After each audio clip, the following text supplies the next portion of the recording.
humble playhouse. And from the bottom of our hearts, we thank ye for being here with us. Tonight, in this most hallowed space, the Globe Theatre, in London, England, in the year of our Lord 1591, we, the Lord Chamberlain's Players, are delighted to perform for you a brand new play by the greatest writer in the English language now and forever, Mr. William Shakespeare.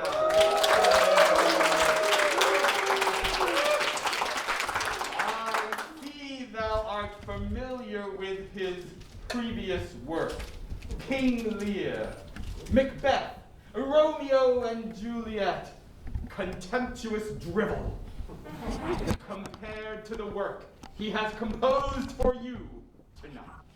And yet, I alone cannot such wonders do, and therefore need we a band of merry players. Woo!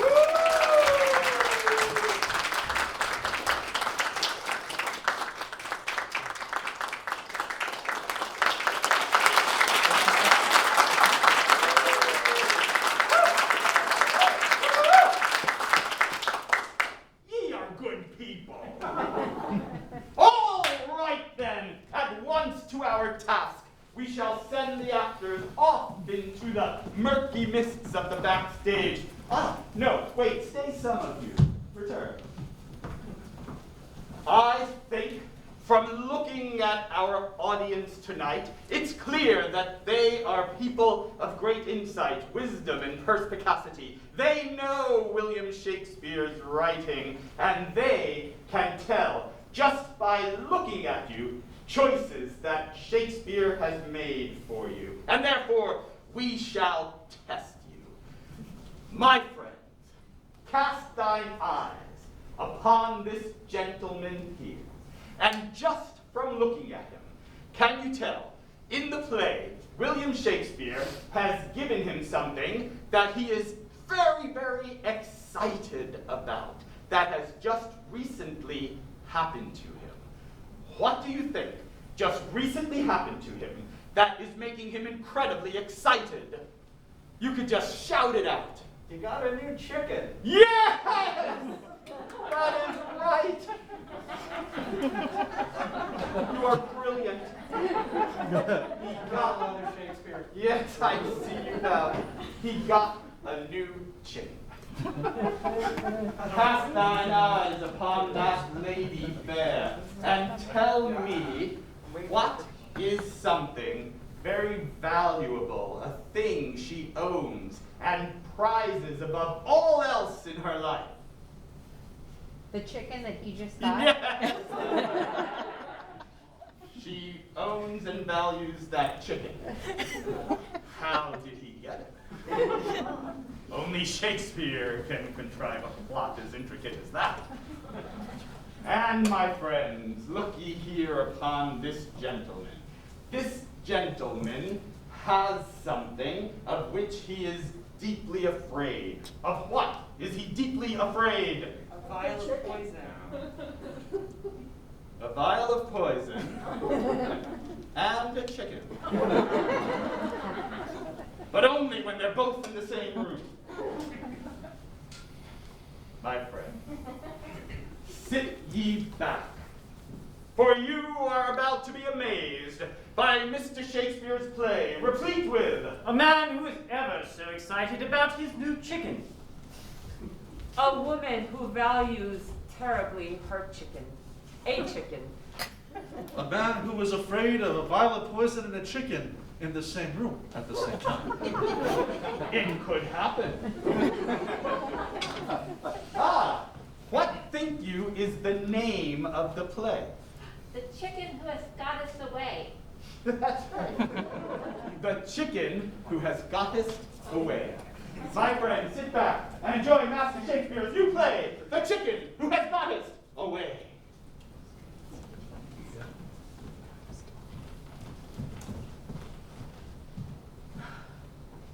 Esmeralda.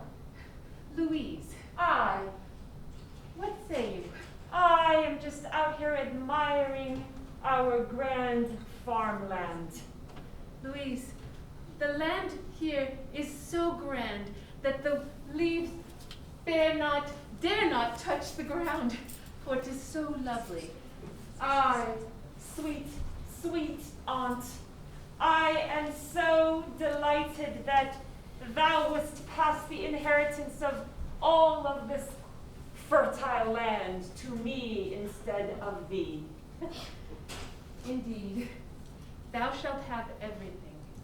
All of the pastures with bovine, all of the pastures with porcine, and of course, The honeybees. the honeybees. Aye. But there be one special piece that I wish to share with thee. 'Tis something that I know thou will most love. Tell me. 'Tis a rare bird species, such that walketh with loose neck. When walking, this particular species doth jostle its neck, and the male from the female be they different. The male doth have a flop on the top that doth jostle as well. These rare birds did come on a ship most recently that did land. I did purchase a flock. Aunt Esmeralda, what be they? They be chickens. Chickens. Oh, Aunt Esmeralda, thou speakest of chickens, my most valued animal. Thou knowest the tale of my childhood. Indeed. Thou dost remember my sweet mother. Oh, not long did I know she before she passed into the winter of her life, that she would take me upon the horses and survey the land and tell me how much this land she wished she could bestow upon me if it weren't for the progenitor passing to her sister first. And yet there be one area that she doth not allow me to perceive, and that be the chicken coop. This be a great gift to me. Aunt, tell me, dear sweet aunt, what was it that made thee wish to pass over this grand estate, so beautiful this farmland, to me?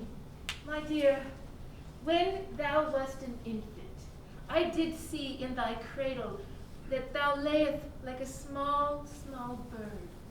Thy small limbs looked like wings, and nay, they were not wings. Thy small feet looked like crooked little pointed things. And nay, they were not crooked, they were indeed legs that you did grow into. My lady, thou dost have the spirit of a chicken. And this be the reason why thou hast passed me the land? Indeed, for there be nobody else but you, my dear, that can foster these animals, this land, these fields, because thou knowest what lies beneath thy feet. Thou hast a deep revere for the earth and the I do. I revere deeply the earth. I rest afeared, though, of the responsibility of owning such big lands. Who would I turn to without a man here to help me? Indeed, and there lieth the challenge for you, my dear. For I know that thou art coming of age. Thou art at the old age of 14. Remind me not. If thou were to wait one more winter, thou will be too old for wedding. Thou canst have this land without a man. Thou knowest well. Aye, but such a man, who would be such a man that would Marry such an old woman. marry such an old woman? Indeed. But also so sequestered be we away from the town and the court. Who would find us here? 'Tis the challenge that you must face, my dear. For if thou wishest to be successful in this endeavor, thou must send out some sort of message, some sort of scent or A aroma. clarion call. Oh, sweet, sweet chicken. Be frightened not. Oh. What hear you? A man. Oh. Good day. Good heavens, oh. Hello, hello. Thou must be the neighboring farm. Thou carriest a small bird in thy bosom. Thou nested as if it were a child of thine own. Oh, aye, for I be Tristan, and this be my most beloved creature that I have ever held to my breast, my sweet Bathilda. Tristan, I am Valeria. It is a pleasure to meet thee. This be my Aunt Esmeralda. I own this land, this farm. Thou art new to the Aye, area? the two of you must be what father calls women. Indeed. Perceptive thou art. My dear, come please. Mind you a word with my niece. Aunt Esmeralda. This be the one. This be the one who shall bring thee to true fruition. As he be A man. A man who doth hold a chicken to his breast as if it were a child of his own. A sign. Oh, Bathilda, wow, those many years when I have been sequestered on the farm with father and brother, and he spoke of the majesty that was women, I never believed that such one that could exist as Valeria would be so tantalizing. He doth have biceps as strong as any young man would be that had lifted egg from nest. He doth hold the spirit of a true huntsman. Oh, Aunt Esmeralda, thou must guide me in the feminine ways of charm, and how can I get him? Watch me. I shall demonstrate. My young lad. Oh, thou art so strong and virile. Oh, dost thou hold thy chicken so gently that thou might crush it with thy strong biceps? Oh! Oh my, women are so flattering. All father doth do is tell me what a rapscallion I am. Ah, father, I found my brother here. And he be conversing with women. Oh, there be more of them. Oh! How adorable, brother. Okay. Good ladies, do forgive this trespass, but my young rapscallion Tristan here has once again absconded from his duties on the farm. Thou art a rascal. I see that you are playing with my cock again, huh? Geronimo, thou knowest she be a hen. A man that holds his cock so closely must be watched very carefully. Good my lady, allow my humble introduction. I one Rodero be, and these my boys, and that our chicken. We do inhabit next one field apart, and having heard report from all the tongues that wag of thy most beautiful occupants within thy soul as well as upon the visage of thy face, have made bold to introduce myself. My son did precipitate our intention. Dear sir, I welcome thee to my abode, to our abode, for it shall soon be my niece, her? Valeria. Valeria be thy name. Thou art as beautiful as the shining sun across a meadow of wondrous poppies. Your older brother speaks well. He shall be married soon. Aye, father, and a female which I do hold. Well, make thy case, my friend. Will thy case be? I am a ripe old age of 15. An older man, indeed. And I do wish to marry and populate with many, many children to run the farm. And of course, my father and I be of great wealth and vigor and good standings among the community itself. Come, this courtship be twice as long as mine was with my wife. What say you? Sir, dear sir, my niece, she shall make up her own mind in her own time. Quickly, dear. Thou must choose. Oh, nay, the bull. Indeed, the cock or the bull, as thou hast said. Which shall thou choose it? Knowest I not? This first time I've seen men. Indeed. 'Tis such a shock and difficult. Oh, May I ask, who is the owner of this lovely farm? Ah, my name is Lady Lucinda. I come in representation of the Queen and the King. They have had tales of the large producing farm in which you both live and own. Aye, there's And- any cabbage. No, the Queen has enough cabbage. The Queen has enough beets. The Queen is low on eggs. She's in a total scramble.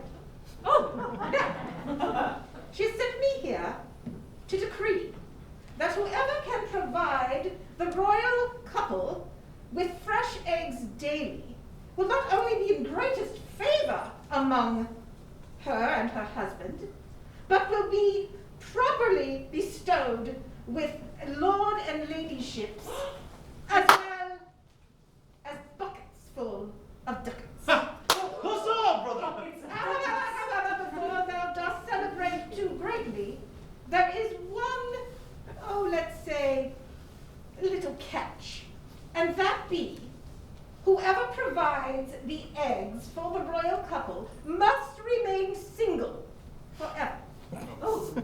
Why be that a rule? You have to ask the king and queen, for I am merely their representative. So, But I'll leave it to all of you to work out which chicken will provide for the royal couple. what cruel counsel does this queen put upon us to request that a bird be producing eggs, and yet the owner of such bird shall not her own produce? It is not as bad as one might think, for myself was included in such a proclamation when I came to work for the Queen. I have been single all these 18 years. Oh, horrible! I know, I don't look over 17, but I am 18. And you will find that the life of a single woman, or man, I suppose, is not as horrid as it may seem. There are ways to, let's say, get some of the benefits of a male without actually having the male. Well, we all know that rules are meant to be broken. Right, Father? Aye. Then, I would assume the king and queen will have their retort in loss of life or beheading, something quaint like that. Aunt Esmeralda, this be my chance to wed, to add beasts of burden, to add men, to add a man into this household, into this estate, and yet a ladyship. We would not have to work beyond producing egg-producing chickens. Were thou a lady, then I would not to work ever. Nay, thy nails be so stubbed for toiling those cabbages. Aunt, Indeed. I am inclined to accept the challenge. What dost thou say? The competition. Be a chicken monger, go! Make the eggs, and produce the eggs daily. So it shall be done. I accept thy challenge. I will enter the competition. Excellent. Then, and I meant no pun there by the word excellent. Do you see what I did there? When you're single, you have to entertain yourself, and this is what I do. At any rate, I will let the queen know. stay but a moment. My chicken here, Bathilda, she be the best at laying eggs. She doth produce a dozen by the day. I wish to place myself in this competition as well. Ah, A moment, pray you, while I with my son confer. Come, my son. Listen to thy father. Knowest thou position, power, and all the guild that doth accompany it stand in pale shadow to a true love's heart? Cast off this vain ambition, and find thy heart's true happiness. A moment with you, aside. Dear niece, thou must at every turn deny love and never fall in love. Thou must accept roost, chicken, and bring egg forth first. I will harden and close my heart, but Aunt Esmeralda, dost thou now hear what that man hath said, Tristan? His chicken produces 12 eggs a day. Ours only produces 5. We need that chicken. Then that Good, chicken. my boy. Remember, thou hast no chance of marriage until thy oldest brother marry first. But I shall marry him elsewhere, for in thine eyes I see one face, and it be her. Well, Father, I know that after Mother has perished in that terrible accident in the coop, that thou wishest to never look upon a woman again, and that thy 2 sons not to do so until we be wed. Aye, and ne'er again shall I make a hammock of chicken wire. Father, I wish only to make thee happy. Niece, if that chicken be the one, then thou must follow thy heart to that particular chicken. I will. My boy, I tell thee, give this chicken as your dower, and that shall peck your way into her heart. Oh, Father, this be an excellent idea, for many a times did I dream of meeting a woman, and Bathilda and I have been practicing the ways of seduction. She does not seem to enjoy my kisses. Yes, give the chicken away. Come, my son. For you, Griselda, the milkmaid. My lady, may I show you the stables? Oh, yes. Over there. Good day. Good day to you. Your name be again? Valeria. Valeria! It be so sweet, like the cream that I do stir with my brother in the morning. Every day we do hold our sticks and stir together. My father has this suggestion. I think it'd be a good one. I know I have placed my hat in the competition, but my prized chicken, Bathilda, I wish to give her to thee. Thou wouldst gift me thy prized possession. As a dowry, of course, for a proposition of marriage. Marriage? But didst thou not hear? I have already entered myself in this competition, and I have promised to harden my heart against love. My father hath said many a times that love be such a sweet thing, for he did my mother love much. Why, they themselves, they had a whole coop of boys, like my brother Geronimo and myself. My other brothers have gone off into the world, but they made love many a times, and apparently it was so joyful. I wish to only share my cock with thee, or to be a hen. I'd be sorry. What shall I do? His heart be so genuine. His affection, oh no.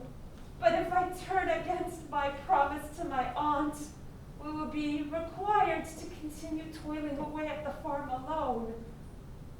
He would be with us, but we would gain favor at the court. Please, Valeria. I know I'd be young, only at the ripe age of 13 and 8 months. But I think I have fallen in love with you. Please, say no to this competition. Let me come live with you on this farm. Tristan, I have fallen in love with you as well. I love thee more than the sun and the moon and the water that doth water our crops, but Tristan, it cannot be so. I cannot turn away from the promise I had given to my aunt. I am sorry, but I have compelled myself to a life of singledom. Singledom. Well, fine, then I must my chicken take back. Nay! And it be her I should kiss this evening instead of thee. Ow! That should be stuck in my eye. Tristan, nay, do not do this. I lose this competition and thee, what would it be worth? That is a question thou must ask thyself. Enjoy singledom, Valeria.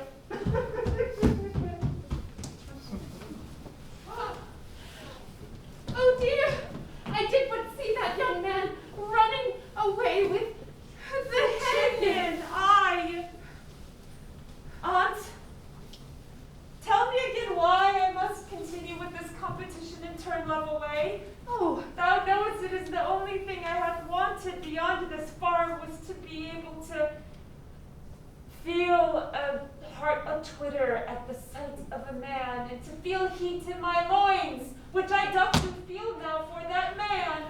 oh, my dear niece, dost thou not remember that your aging aunt needeth a place to age in place?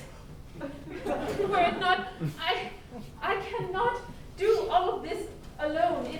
If thou dost not become a lady in the court, then I shall wither in the field. I also remember thy words when I was younger, how much thou wishest to be at court. Yes, Thou wish that for more than anything, and this would be my payment to you for giving me the inheritance of the farm. indeed.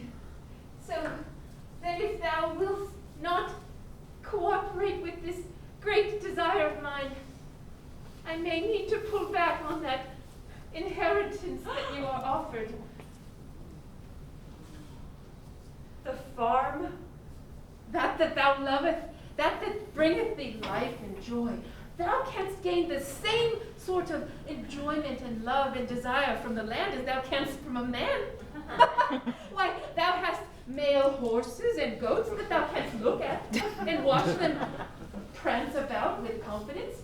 Tis the same as a man. So this be my choice, the farm and the potential of granting thee a station at court and me a ladyship, or nothing and the heart of a man. Indeed, and if thou truly loveth me, thou wilt do this.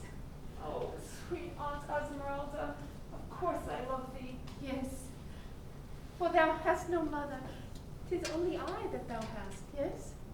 All right, Aunt, let us away and prepare for this competition. We must find the chicken. Come thee. Nay, nay, she must not. Ah, where be they? Come, and tell us me again of this that thou say she did. Again, Father, she hath rejected me and said that she wished to join the competition instead of join me in marriage.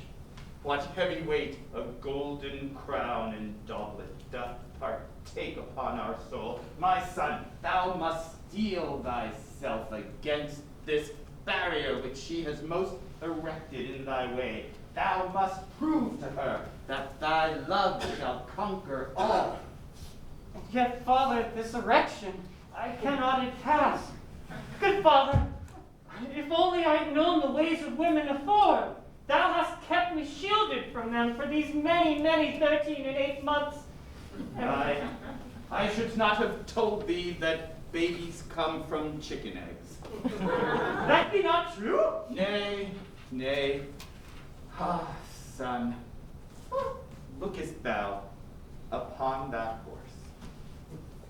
Aye, he do have a nice mane. I notice the noble bearing, the sturdy eyes, the nostrils flaring, and the steam emitting. That be the confidence with which thou must woo. Come now, stand thee as a horse. Not on all fours, get the horse be in thy soul. Okay. Steel. Nose flare. Tail wag. Son, knowest thou that I was once a wealthy man? Knowest thou that I once did the king keep company? Truthfully, Father? I, whilst thou wert in thy swaddling clothes, I did bend and kneel before the glistening crown, and kiss each ring as oft as it was proffered, and knowest that that brought great pain to my life, great shame and sorrow. How come, Father? How could serving one such as the king bring thee sorrow? The king did upon a night most dreary call me to his side, and telleth me of an enemy that he wished to see consumed by earth, and thus evaporated from his clouds. And so a vial of poison give him, with the stern injunction to pour that poison in the goblet from which this gentleman should drink. And this I did in my blind pursuit of gold and wealth, and heavy on my conscience now lies that deed. The man, Father, he did drink the poison and die? He did, and his soul dragged down to hell, for did he die with all his sins upon him, and as it slid away, did it my own sleeve pull, and ne'er pull into that wide sepulchre, and only by the grace of God did I survive. And therefore have I forsworn all that glitters, all that glints, and have decided that my life be of a simple farmer.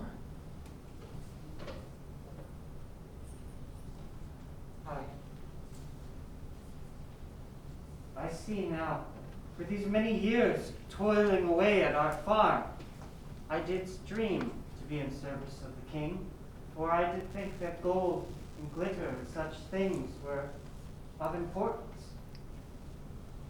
But I don't see how a simple life such as this could bring one much pleasure.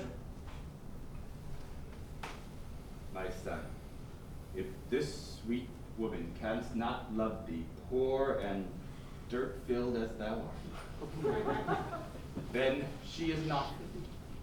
Turn thy back and find one who will love thee for all thou art. Good words, Father. I shall my chicken, Bathilda, must to attend to. I shall see you back at the farm. Oh, dear sir, My lady, my stallion, he be strangely excited for unknown reason.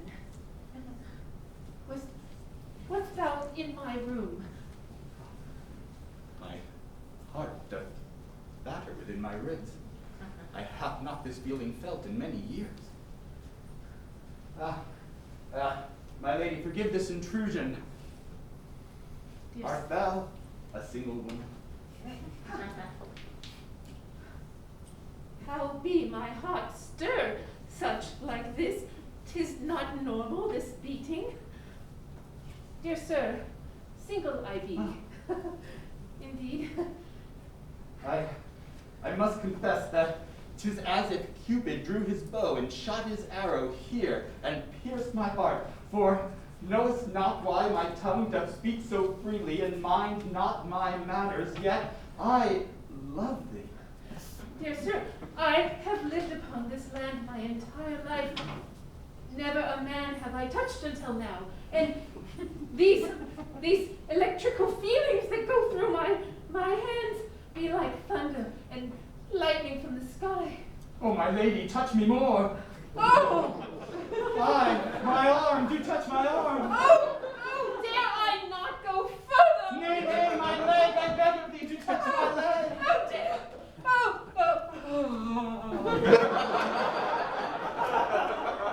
'Tis as firm and solid as my stallion's buttocks. How knowest thou that? He needeth care now and then, brushing and such and so. Oh dear! Nay, nay, touch more. Thou pullest from me things that I have never felt before. Aye, and thou from me, for knowest thou that I a widow be, and my heart for years hath been caged within the closet where my widow's weeds do hang. But now that closet ope, and all the sun of heaven hath shined in, and scattered darkness to oblivion. Thou speakest words that mean so much to me, for I have lived here amongst weeds my entire life. Have I never felt the sun come through? Oh, What be this scene I come upon? we be discussing my stallion. Nay, nay, aunt. I have heard thy words. Thou art in love with this man, and yet thou pushest me away from love myself. Thou wouldst have me sacrifice my own fertility and my own happiness for thee, so that thou could be a courtier? Nay. Shame. My lady, let us then by good example set these hearts aright. Cast off thy aspirations, cast off thy vision towards the height of all those golden staircases thou now wish to climb, and be with me, poor and of the earth, yet filled with love and goodness. Dear sir, as strongly as thy skin doth pull me, dear sir, as robustly as your spirit doth speak to mine, I cannot live on this earth alone. Nay, nay, as your horse doth say, nay. Thou meanest that should I go with thee in love, that I shall never wish for golden crowns and thrones and such? Then thou doth reject my love. For I have always had this other desire in my heart, to be near the queen. Then thou shalt have no anger for your aunt. She is true to her word. Forgive me, dear sir. I must, if thou wilt not leave my presence, I shall leave myself to sit with my stallion and think. Bathilda! Bathilda, where hast thou gone? My Good sweet, son, what sweet ails hen! thee? Father, Father, my prized hen Bathilda be missing. Snatched from her coop, just feathers in her place. Someone has absconded with thy hen? Aye. Knowest thou what has come of my hen? Nay, of course not, knowest I not. But thou hast just said, not moments ago, that thou wishest to have her for her dozen eggs that she hath laid a day. Aye, I do, for the competition. Thou hast stolen his hen. I have stolen his hen. The house? Then give her here, give her back. What? Well, that would defeat the purpose of stealing. A point she doth make, Father. Aye.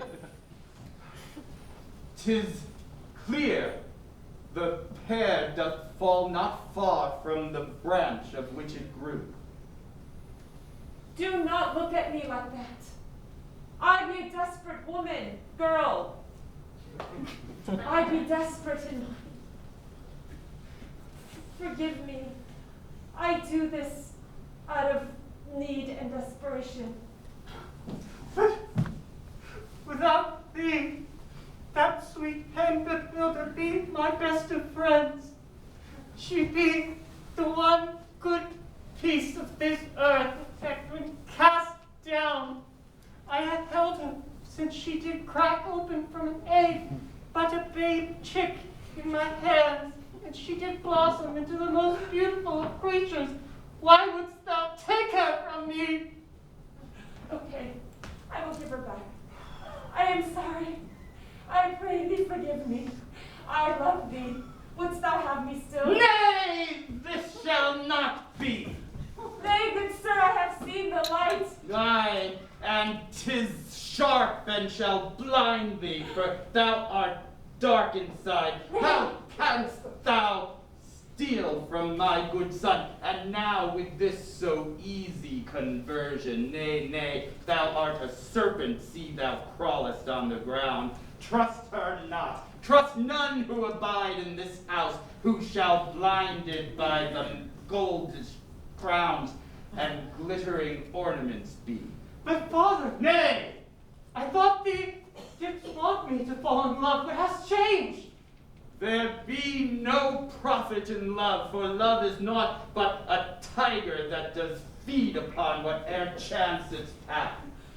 Sir, thou knowest me not, but thy son's words, his expression of love for his chicken hath moved me even more than what I already felt for him. Aye, if it moved you here, then allow it to move thee hence, for thou shalt none of my son. Hear me now, and tell us this thy aunt. Allow the gold and silver, emeralds and rubies, to fine a casket form around thee, and find in it thy death. Come, son, thou shalt ne'er again this woman see.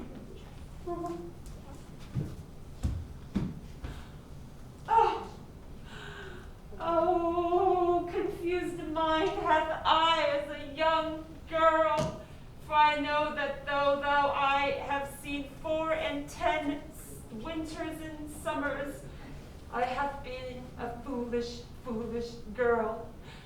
More than anything have I valued this land, and then my aunt's words, her needs, and now the chicken. But it all be for naught. I care only for Tristan.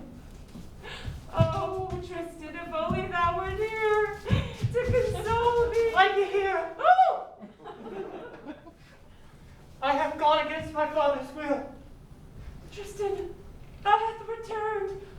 I love thee. I have to trick my father. I did tell him that there was a bandit who was stowing away in our barn, and in his flight, I did take flight and come here. Tristan, what does this mean? Why, what does it mean, my friends? We shall not know at once, for now 'tis time to take a break. I pray thee forgive. I know the mood is sudden, sultry. But rest thyselves and do come back. We shall complete this tale of love and poultry.